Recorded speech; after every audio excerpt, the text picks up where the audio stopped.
This video tutorial is going to show you how to use the Maps feature of Bing in order to help young students learn about the symbolic representations of maps and to connect it to their everyday pictures of where they live.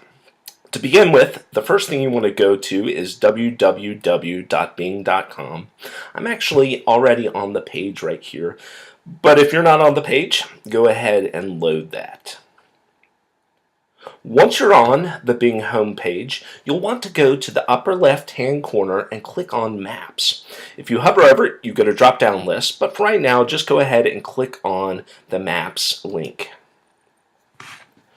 The Maps page loads, and there are two principal areas in this tool. The left-hand side contains links, which for right now you can just ignore. The primary area that you're going to want to look at is this symbolic map. It might be helpful for you to go ahead and click on the full screen link. You'll notice that once you click on it, the text that was over here on the left-hand side disappears. The two tools within the Maps feature that you'll want to focus on are the Road tool and the Birdseye tool.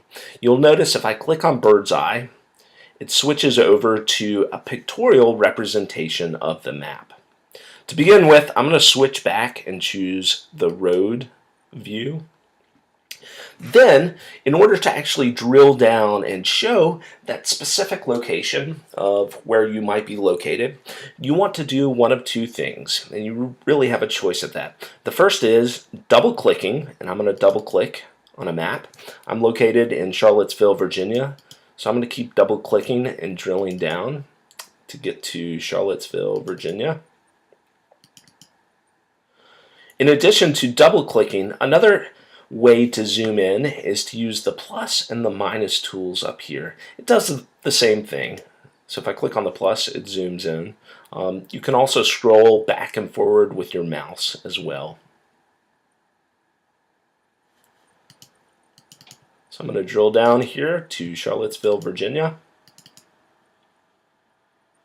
And you'll see as I zoom in, different views can be seen. Right now, if I was to switch over to Birdseye, you'll see in a second, once it loads, the pictorial representation of that symbolic map.